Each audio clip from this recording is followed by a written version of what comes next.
Hello. Did he? That was my roommate. Sorry. I still have the squeaky chair, so bear with me. Hi, YouTube. I don't know how long it's been. I don't keep track of when I upload stuff, honestly. Let me pull that up really quick. 2 months? Okay. Beverage today is just some ice water. It is also 5 p.m. I've been meaning to do this all day, and I'm just now getting to it because I've been doing stuff all day. Exciting news, personal life stuff. I got my first post-grad job.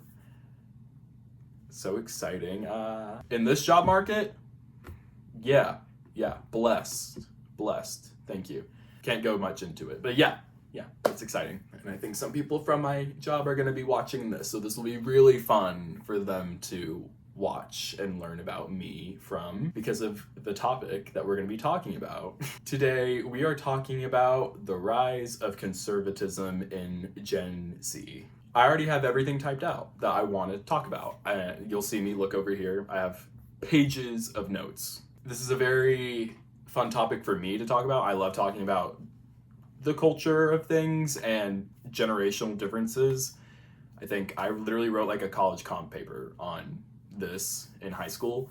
So it's a very fun subject for me. Gen Z, obviously, that's me. I'm 24. So I'll be giving sort of like an insider perspective on things. This will be broken up structurally in a way. The majority of this video will be talking about Gen Z culture, Gen Z behavior in the last 6 years, pretty much. That's like the main subject. Gen Z is like the main subject. We'll also be talking about a more personal opinion at the end that is conservatism is cringy culturally. Before we get into that, majority of this is going to come off as factual because it is. Some of it will be opinionated because this is my channel and I can say what I want. I feel like I keep looking at me. I'm right here and the camera's right there. And it's really hard for me to do that. Anyway, with all that established, before we dive into it all, I do want to say everything that I have written out, 99.9% of this was written before the current president and the country known as Israel's illegal war in Iran, and also written before the 2026 midterm elections. Things do look different now than they did a month or so ago when I wrote this, but majority of this has not changed. But certain things like the president's approval rating and some other stuff I talk about, that might be different from when I wrote this to right now, to also when I upload this. I don't know when I'm gonna edit this and then send it out. So let's start, shall we? I'm gonna set the stage for y'all, okay? First thing we're gonna talk about is Gen Z behavior and culture up to present day, starting in around 2016, 2017-ish to now, 2026. And I'm starting at 2016 because I kind of see like my age group, my age group as literal Gen Z. If you're 24 if you're 25, 24, 23 in 2026, I feel like when people are talking about Gen Z, that is who you're talking about. And in 2016, I was a freshman in high school. That's sort of where I started paying attention to culture, kind of. So that's why I'll be starting around 2016. So first, we're gonna define what Gen Z, what that is. I feel like people throw it around loosely like they do with millennials. Gen Z is people born between the mid to late 90s to the early 2010s, which is crazy that that's such a large, that's what a generation is, obviously, but it's crazy to me that someone born in 1996 is the same generation as someone born in 2013. I lied, sorry. I'm 1 year off on each end. It's specifically 1997 to 2012, but still, that's insane to me. My sister was born in 1998. Someone that's 27 versus someone that's 14 being the same generation. But that's what that is. Another disclaimer, for the sake of this video, when I'm referring to Gen Z, it's people who are in their 20s right now, or people who were old enough to vote in the last presidential election, so in 2024. I am obviously not referring to people born in 2012. This video is not about them, because they're 14. I'm not talking about them. I'm also with Gen Z. When I say Gen Z, I'm talking about Gen Z specifically within the United States. However, most of this can be applied to Gen Z around the world. Next up, we're gonna define conservative. The literal definition of conservative is averse to change or innovation and holding traditional values. Define traditional values on your own, because more specifically, the definition in political context is favoring free enterprise, private ownership, and socially traditional values. In the modern conservative movement in the United States and the world, when they say traditional values, red flag. Okay? Another thing, adding to setting the stage with Gen Z, our voting history. In the last two presidential elections, so 2024 and 2020, Gen Z was the largest voting age block. So whoever won Gen Z won the presidency, essentially. Next, I'm going to talk about our Gen Z culture. Important to note here that I'm using my own personal experiences for this, but I feel like it's like the larger collective experience. Again, starting in 2016, so we're going to start with the aftermath of the Obama presidency. So we're coming off the Obama era, or I'll call it like the BuzzFeed era. If you know, you know.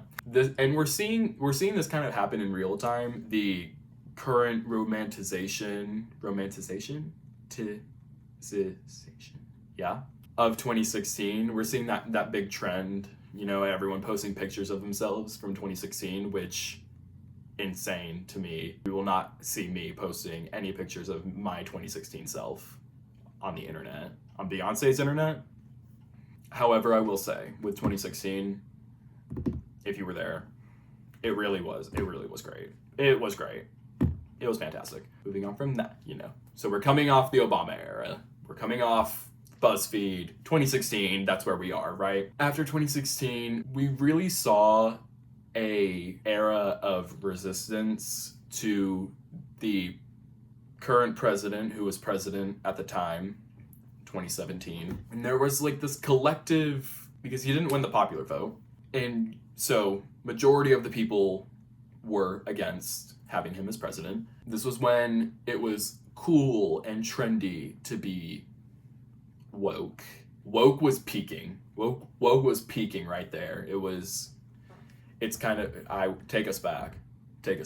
Also, when I refer to woke, it's a good thing. Don't come for me. Don't try me, please. I hate calling it that, because being woke now is just like genuinely being like a decent person. It's like, oh, y'all are mad about that. Oh, wow, you're racist. Anyway, another sort of thing with Gen Z culture, our meme culture and our online culture, our online presence during this era. This was when you were seeing the Visco girl sort of. I use that as an example all the time, because you're seeing, you know, people being like, POV, you're a teenager or you're a high schooler during 2019. There's a very specific time in there that I'm referring to with the Visco girl. If you were there, you were there. Also, 2019. So 2018, 2019 TikTok was very different from what TikTok is currently, obviously because it's ran by our government now. But 2018, because I had TikTok in 2018. I remember downloading it in my junior year, I guess that's what that was, in my like health class. I remember me and my friend I was sitting with, we were watching TikTok, and I remember seeing Charlie D'Amelio dancing on my For You page. That might have been like the last time that's happened. But yeah, so the memes from TikTok, that sort of culture, that online presence there were no brands on TikTok, there were no ads, there was nothing like that.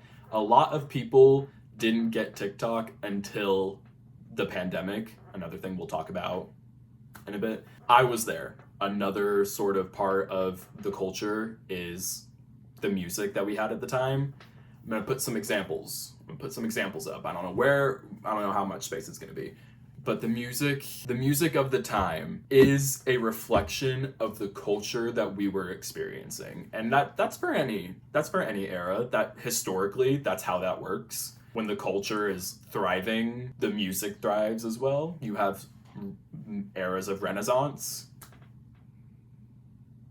Yeah.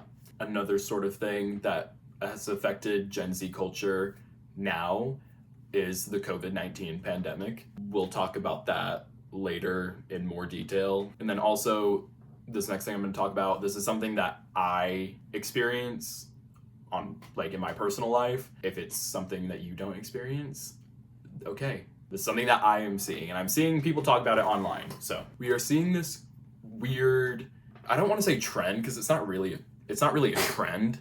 I would say behavior. We're seeing a weird behavior where being nonchalant is cool. It's the in thing. Not caring about anything or standing for anything, that's the thing right now, right? Everyone either cares too much about their aesthetic and how they appear to other people, or they don't care at all.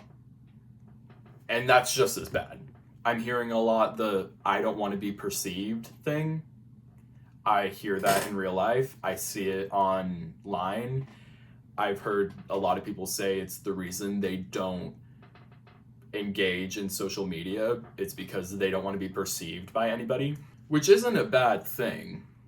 I want to establish that's not a bad thing. Tread lightly. Also seeing from the same group of people, kind of, their mindset is that people that enjoy things or put effort into things are weird. Find any TikTok about someone being happy about something, and you'll see the comments being like, I can never be this excited about something, or you're weird.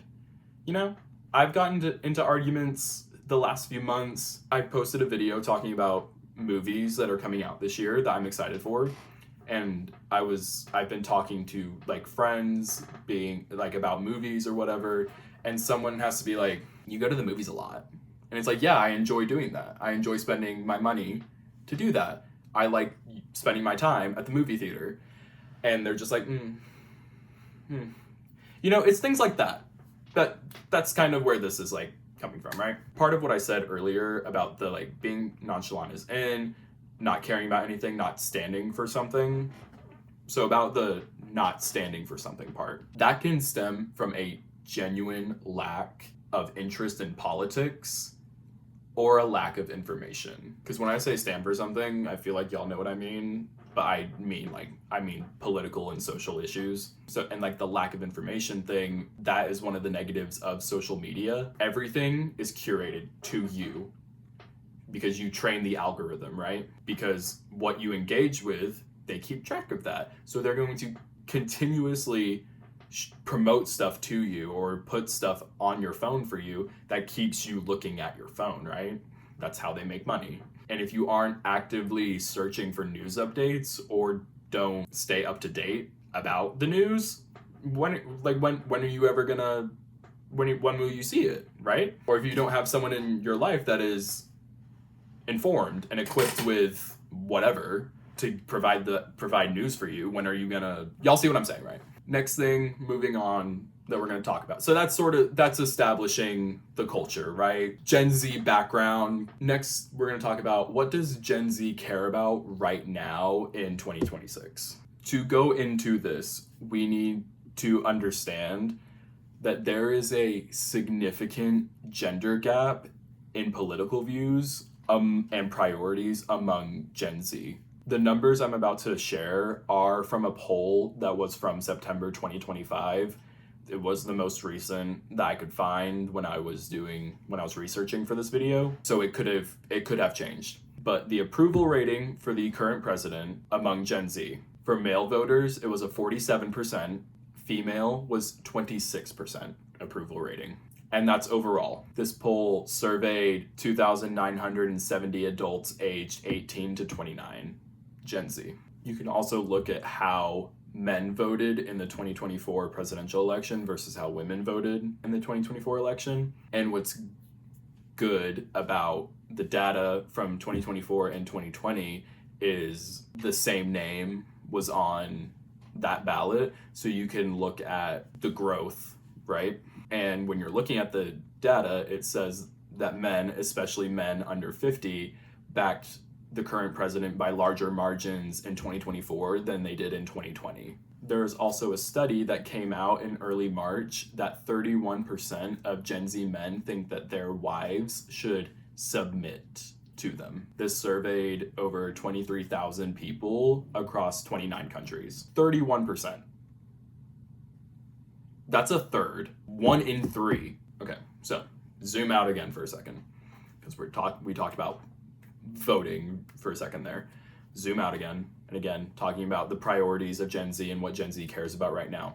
The number one issue is the economy. And when I say the economy, because that's a big thing, that includes inflation, costs of housing and cost of living, cost of healthcare, and cost of higher education, as well as income inequality and taxes. So that's the number one issue, right? It is worth mentioning that a large percentage of Gen Z grew up during the 2008 financial crisis and remember how it affected their families.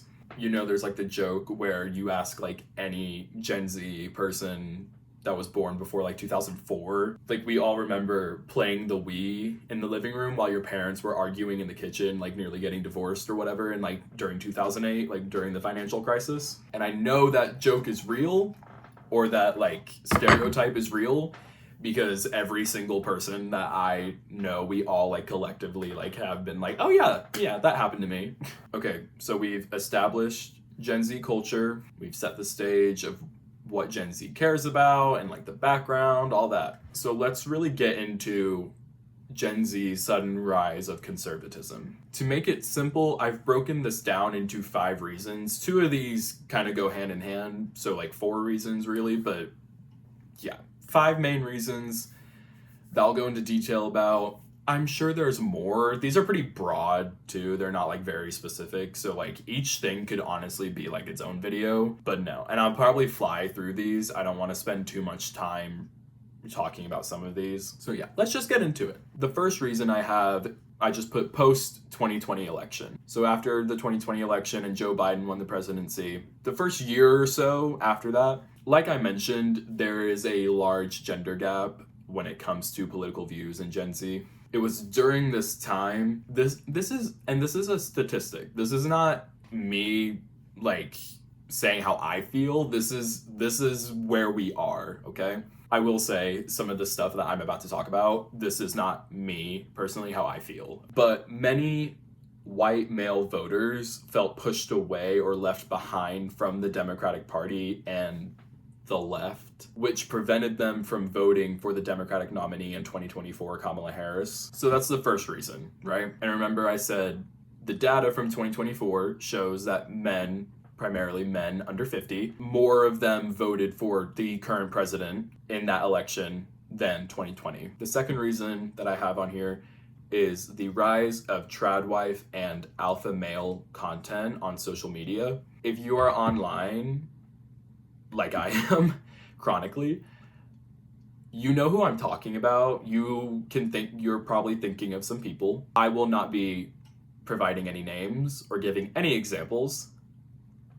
Aside from, I call this the Andrew Tate effect. I literally have a note that says do not mention by name, but unfortunately, y'all know what I mean when I say the Andrew Tate effect.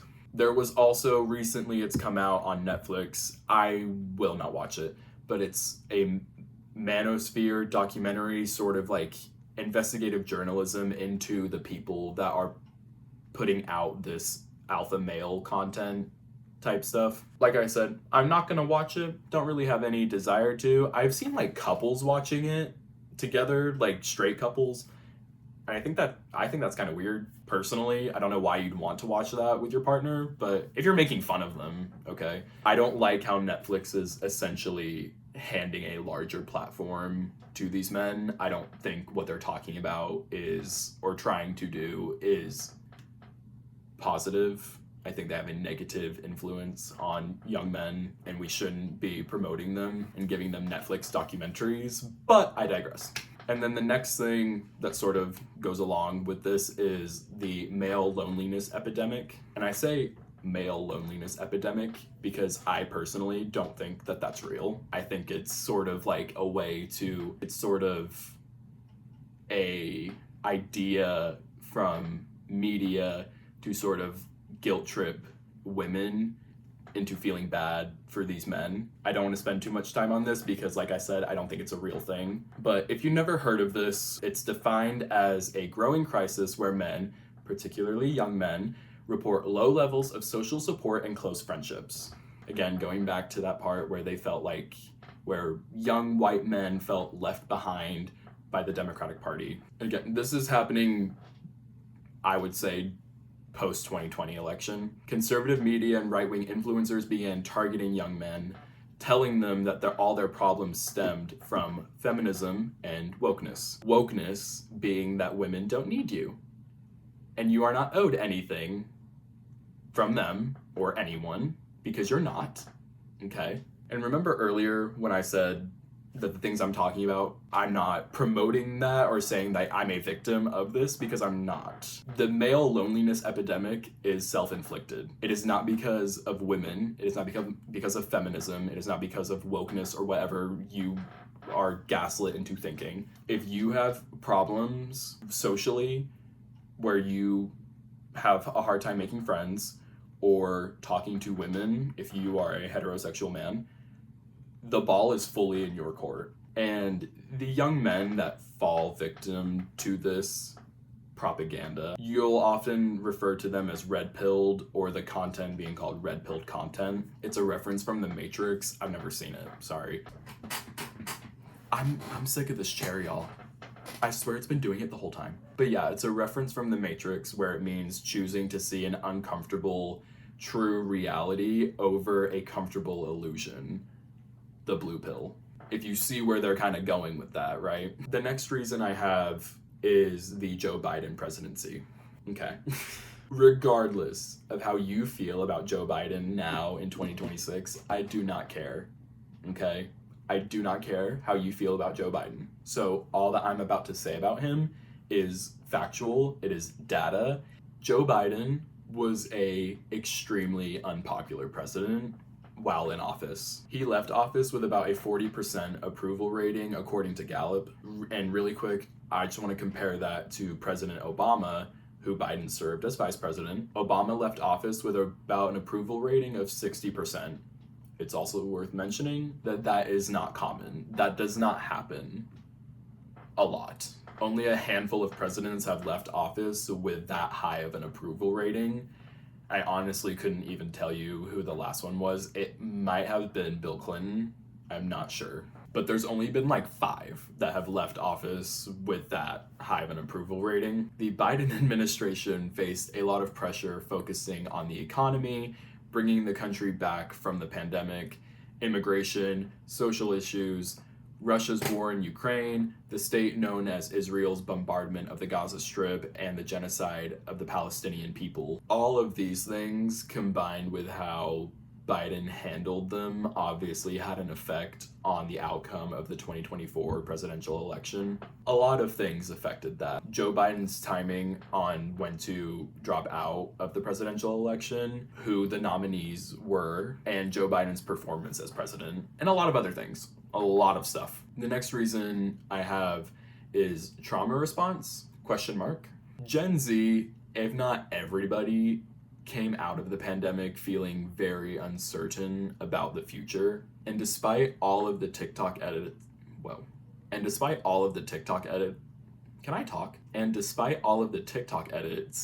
of the 2020 aesthetic and what the pandemic was like, the pandemic was not a fun time. It opened a lot of eyes to injustice, a lot of injustice within our society, especially here in the United States. A lot of Gen Z was being exposed to this for the first time at a very vulnerable age, mixed with the lack of socialization that we were experiencing. The pandemic also had a massive effect on the worldwide economy, and much of the Biden presidency, like I previously mentioned, was spent focusing on that. and attempting to bounce back, which never really happened. We still haven't really recovered from the effects of pandemic. The inflation is constantly high, and other cultural, societal norms. As we came out of the pandemic, so late 2022, early 2023, around in there maybe, it was really different for like everyone for when things went back to normal. They're still not. But as we came out of the pandemic, as we got older, what we cared about began to shift. Seeing that the world can change at a moment's notice showed them how vulnerable we are and that the world is a scary place. Gen Z wanted this American dream that had been promised to them, but had spent the last few years realizing that the country that we were raised in isn't what we thought. And for some of Gen Z, enough of them, that was a lot to process. I have this quote from The Atlantic that I think kind of sums it up perfectly. But priorities change. Young adults can care about progressive causes and still be moved by messaging that speaks to their deep unease and uncertainty. Many of them are struggling to feel financially secure, psychologically safe, or hopeful. The current president, in his campaign, managed to mirror what many young people already felt. The world is a frightening place and it's not getting better. We've seen throughout history that the reason people become more conservative or fall for right-wing propaganda is because it focuses on what you are most insecure about, assigns blame to someone or something, and promises an alternative or a solution at other people's expense. That being said, if you think that you are exempt from that, you are hilariously incorrect.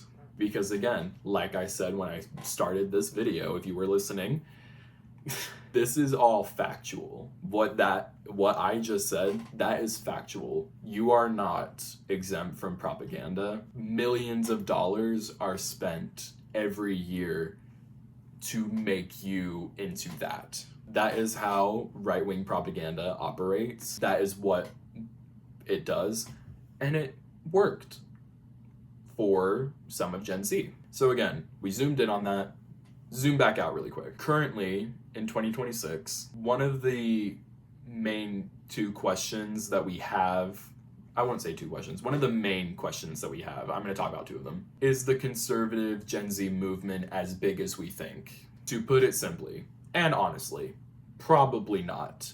As of November 2025, the current president had an approval rating of about 25% among Gen Z. That was according to a poll conducted by The Economist and YouGov. Take note, this was before the release of some of the Jeffrey Epstein files and the war in Iran. That has had devastating effects on the current administration. When we're looking at this movement and this sort of push for a conservative Gen Z, it's important to remember that one of the ways fascism operates is to make you feel hopeless. But as long as you stay aware and people continue to speak up, just this last weekend, we had another round of No Kings protests, which I don't care how you feel about that. I think they said, how many people? 8 to 9 million people participated in No Kings protests over this last weekend. As long as people continue to do things like that, it will be okay. So this movement, this push, it will eventually die. It will become something else, but in its current form, it won't work. The next question that I have, I put to go off script here kind of to see how I was feeling at this point, was how has the culture changed so quickly? And I'm too late to look at what we've laid out so far and where I'm coming from, sort of. The culture has changed so quickly because this provided an easy way out for a lot of people. That is my opinion. That's how I look at it, kind of. Like we said, we came out of COVID and a lot of people were anxious, a lot of people were scared, and the current president offered a hand to these people to say, like, I can make it better, and he fumbled. And it's easy to point at someone and say, they're the reason that your life is difficult. They're the reason that you can't afford blank, right? It's easy to do that. And unfortunately, if you're stupid, you fall for it. The next thing I want to talk about sort of was the reason I wanted to make this video, sort of be the like antithesis to this. And that is the New York Magazine story, The Cruel Kids Table. I'll put it up here. This was published on January 27th, 2025. I don't have access to the full article because it's hidden behind a paywall and I'm not doing that. But someone on Reddit did read it and summarized it. And they summarized it as young people who really want to say the F slur and R slur to each other. Another Reddit user wrote, "It's like reading about the Capitol festivities in the Hunger Games." Y'all know I love me some Hunger Games. This, I'm gonna pull it up. Because I wanna look at it while I talk about this. That's my actual face looking at that picture. Oh my god. It's cosplay. That's what this is, right? Oh my god. Oh my god. Oh, it's so bad. And just look at the picture. See, you kind of see like what they were going for, right? With this specific picture being the cover. They wanted a very specific image and demographic, and they got it. Oh my god. Okay. One of the Gen Z Trump supporters in this magazine was interviewed, who was 19 at the time of the interview, right? That's very important. They said 6 months into Biden's presidency, he, quote, just couldn't do it anymore. So 6 months into Biden's presidency, he was about 15 years old, if my math is correct. Now, I am not the type of person who's going to tell teenagers that their political beliefs mean less because they are teenagers. I was a very politically aware teenager, and I was also very politically active as a teenager. But what exactly was being asked of teenagers in 2021 to where this guy was like, oh, I just can't do it anymore. Oh, I just can't do it anymore. Oh my god, I can't handle it. Oh my god. What could have possibly been going on in 2021? What this article is telling me and showing me, because we saw the picture, these people are so irritating. And just, it's frustrating that I'll even say, I'll double down, that I have to share this age demographic with them, I guess. They want to be bigoted, right? They want to go through life not having to be aware that the things that they do or say or believe can have harm on other people. And let's be honest, they did not vote for the current president because of his policies or because he was going to give them better opportunities. I know I just kind of said that a little bit ago. That was what was being said. They knew that. They knew it was like kind of like for show. This man was president before. They just weren't paying attention. And it's not like the first time went really great, okay? There's a reason that Joe Biden became president in 2020. They voted for him because he is a bigoted person, because he's an awful person and says the awful things that they are thinking, and they agree with that. But he says it out loud. So that makes them better. They don't say it out loud. They think it and they agree with it, but they don't say it, right? Okay, this next part, this is where we're gonna pivot. We're gonna pivot a little bit, right? So that's Gen Z. That's conservative Gen Z. That's where we're at, kind of. It's gonna be okay. Blah blah blah. That's just how I feel after talking about them. I'm exhausted. I'm exhausted after doing that. I'm so glad I finally get to sit down and record this, because I have been looking at this document nearly every day for the last month or so. I'm just so glad I don't have to like keep reading about this nonsense. Anyway, now we're going to pivot. We're going to talk about how conservatism is cringy. Because that was the factual side of things, right? That's where, that's how things are. This is how things are here, what we're about to talk about. This is me having an opinion. Is that okay? It should be for conservatives, because free speech, right? You're champions of that. Anyway, let's go in with starting with this, right? Conservatism always has the same talking points when culturally dominant, even when they're not. These talking points are complaints about the culture. I'm not providing examples for that because pay attention. So, complaints about the culture. They are nostalgic for the past or a version of the past or an American dream that does not exist and never has. There's no vision for the future besides let's go back to that. Let's go back to how things were. Back to how things were. Traditional values. All this nonsense. So when we're looking at that sort of modern conservative movement now in the 2020s, right now they want to, or sort of wanted to have, and this was evident in that New York Magazine photo, they wanted to have a roaring 20s moment while not acknowledging the full history of the 1920s or what it sparked and what it eventually led to. What could I possibly be referring to that happened at the end of the 1920s? Being nostalgic for the past, right? That's their whole thing. Another talking point is religion and needing Christ, which I'm not even going to attempt to go into with y'all, okay? Unless everybody gets really cool about a lot of stuff really quickly, okay? There's a plethora of other people out there that will talk to you about that on the internet. I will not do that here, okay? So zoom out again. Conservatism is not creative or forward thinking. It's literally in the name. Again, it's in the name, it's in the definition.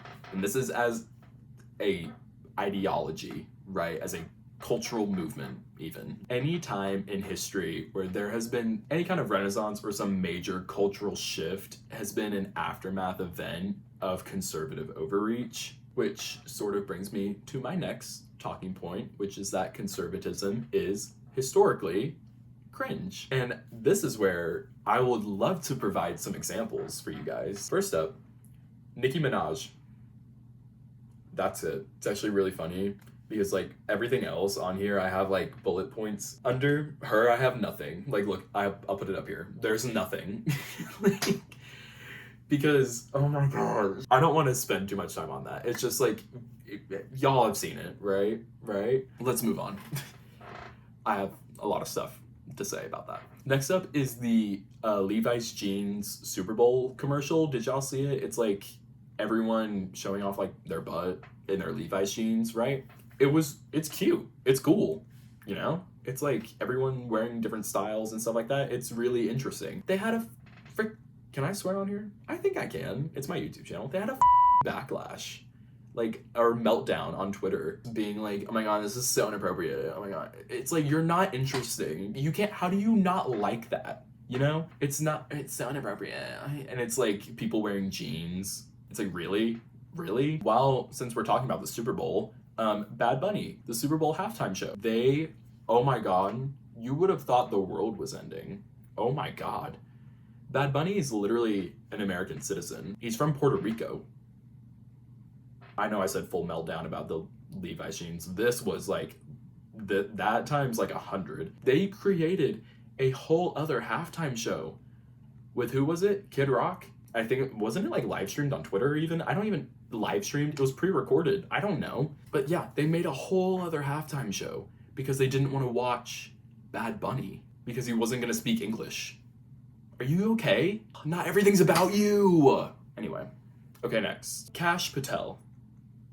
And that whole thing with the US men's hockey team, right? You know, the crowd that screams politics shouldn't be in sports was really quiet when this happened because it's fine when it's conservatives, apparently. Kash Patel is the director of the FBI, current director of the FBI. I wonder if he'll get fired by the time I upload this. So he's not an elected official. That is part of the president's cabinet. The president appoints someone to that. So he's not an elected official, and he flew to Italy to cosplay as one of the boys with the US men's hockey team with their victory of the Olympics, right? So he flew there on taxpayers' dime, mind you.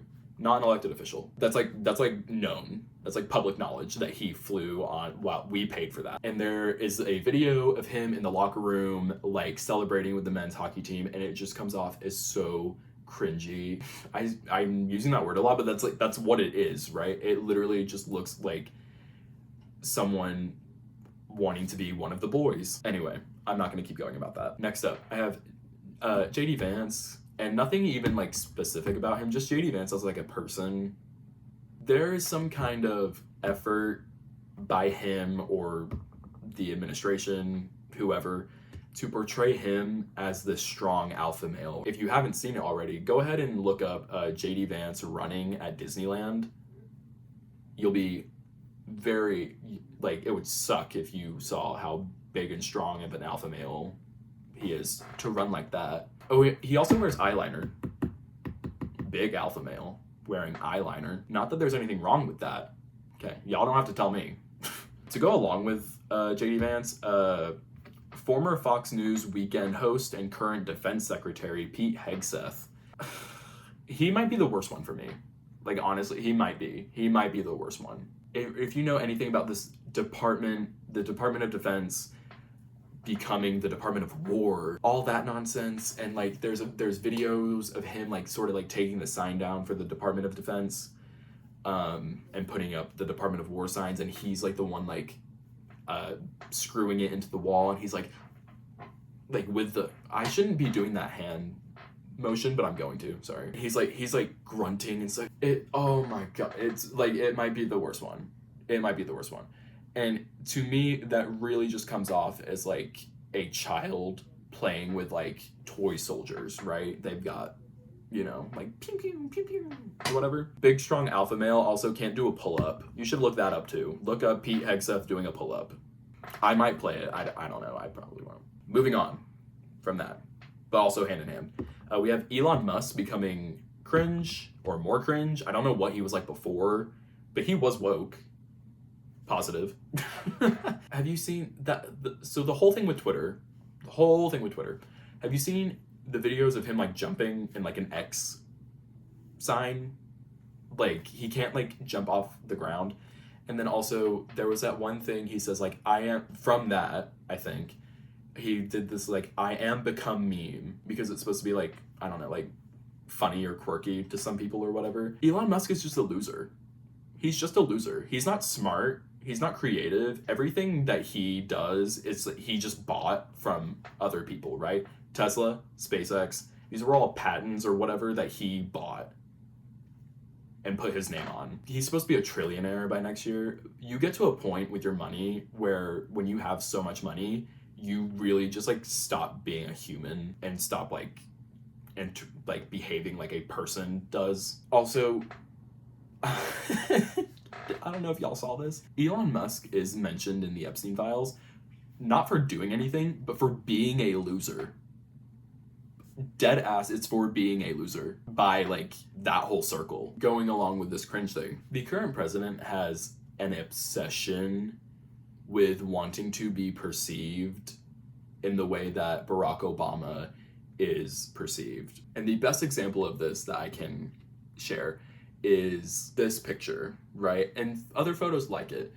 There is a picture from the Operation Neptune Spear during the Obama presidency where the US assassinated Osama bin Laden. This is a photo from Operation Neptune Spear, right? It's kind of awesome. The president now has an obsession with wanting to recreate this picture. This is the most current one from the operation that started the war in Iran, I think they called it Operation Epic Fury.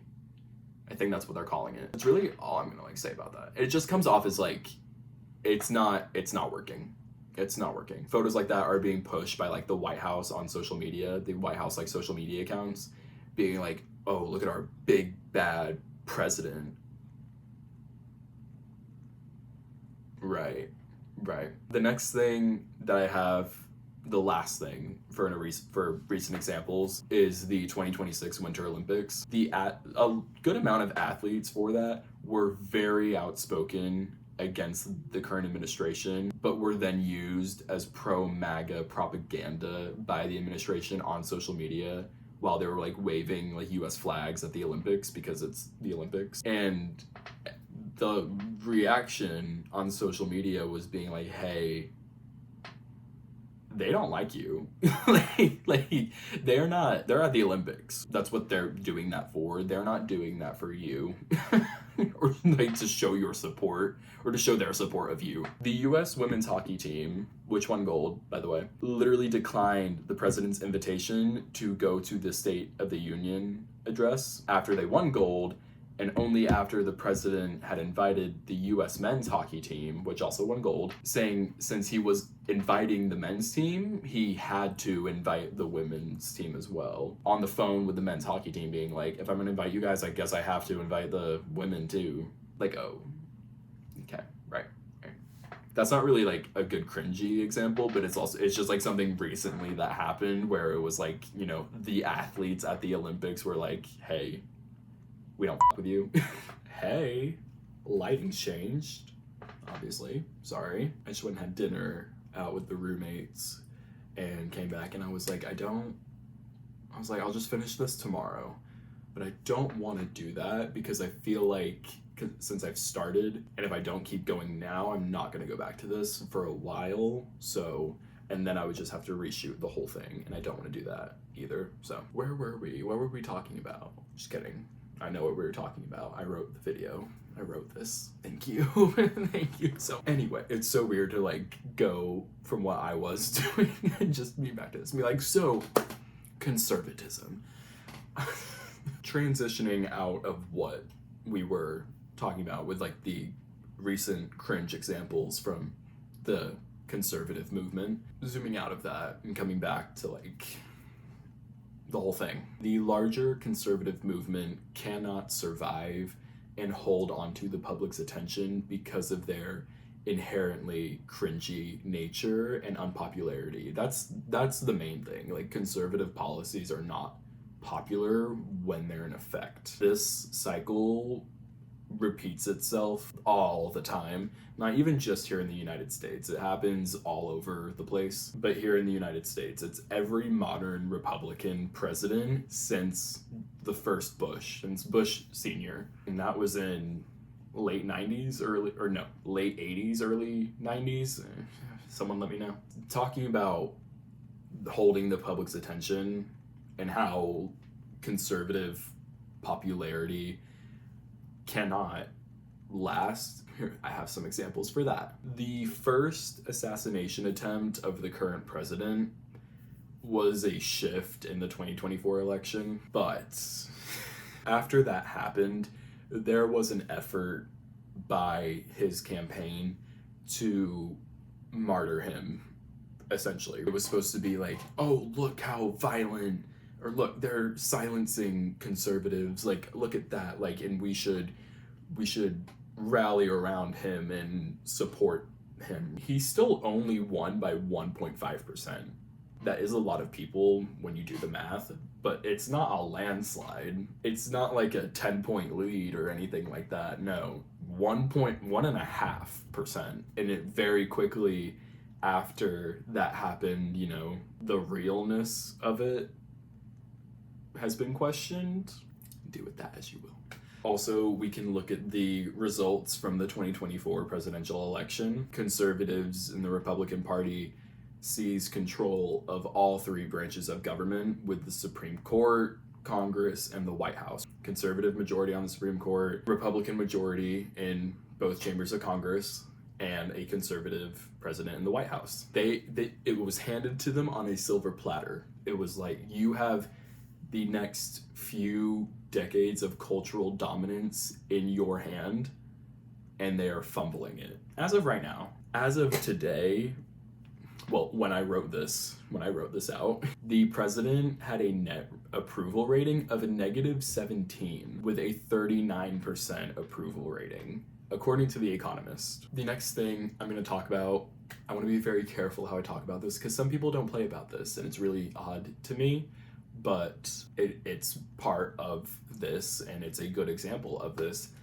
The murder of Charlie Kirk, who, after he died, there was an attempt to martyr him, and sort of, again, you have that opportunity in front of you to make something out of that, right? It's kind of what they tried to do after the current president first got shot. Charlie Kirk has become a meme among Gen Z and Gen Alpha, who is like the ones in high school currently, I guess. I don't know.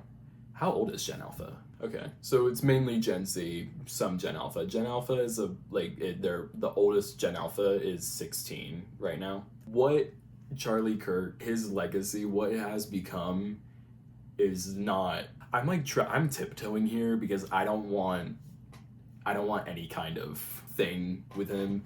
You know, some people don't play about data.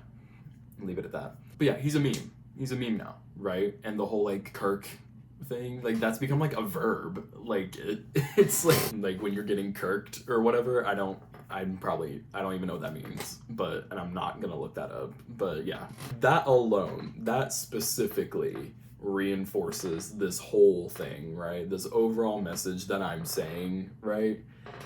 Being that conservatives are cringy and everything they try to do is cringy. Everything they touch becomes cringy. We're almost done, y'all. I promise. We're almost done. I actually don't even know how long I've been recording for. So what do we do? Where are we? Where are we? What are we doing?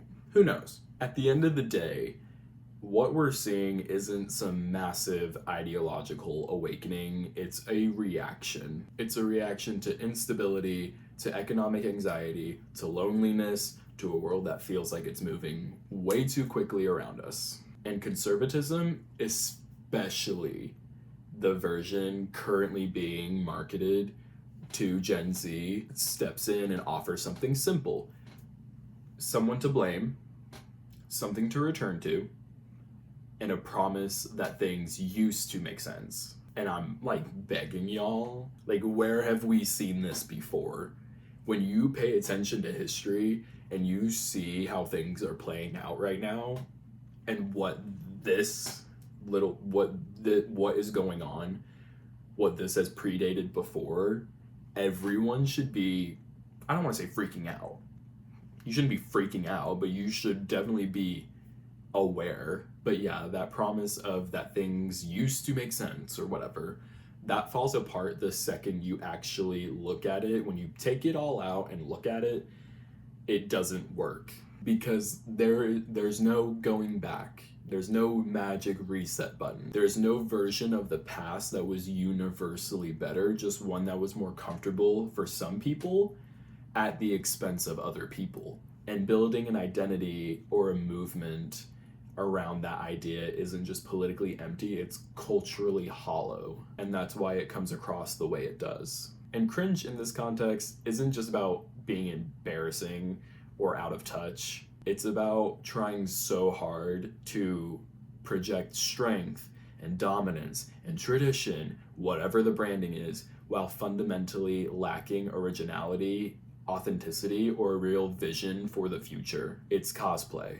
It's aesthetic without substance. It's rebellion that somehow loops back into conformity. I remember during the 2024 election, I think it was the 2024 election, there was someone, what was his name? His name starts with is it Vivek something? Vivek Ramaswamy? And he was giving a speech somewhere, I remember, and he was like, maybe it was CPAC, I don't know, it was for Gen Z. He was speaking to Gen Z and being like, you want to be rebellious, you want to stick it to the man, try walking on your college campus and calling yourself a conservative, being like how they are like different from the system. Do y'all remember this? I'm not making this up. Even at the time, people were like, you are the man. What do you mean you want to stick it to the man? Going back to what I was saying. One of Gen Z's greatest strengths, in my opinion, is that we can smell inauthenticity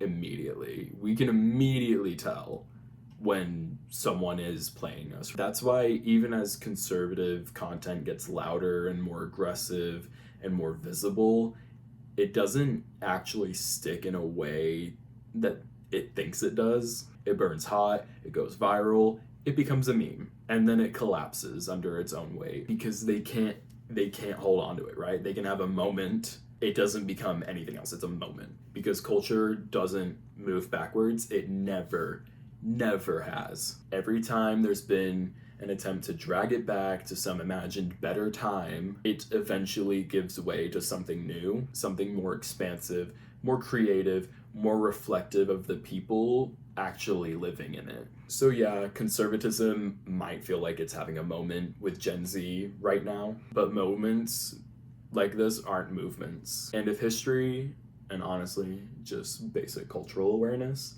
tells you anything, it's that movements built on fear and nostalgia and aesthetic performance don't last. They just age poorly. And I know right now here in the United States, it's hard and exhausting, and you might probably be asking yourself a lot, like, how do you stay hopeful with all of this going on? Don't worry, it's okay, because trash takes itself out one way or another. That is it. That is all I have. I don't know how long this was. I don't think I forgot anything. Whoever watches this, I don't know who this is for, but let me know what y'all think about that. I'm trying to think, am I reading anything right now? Unfortunately, I am reading Heated Rivalry right now.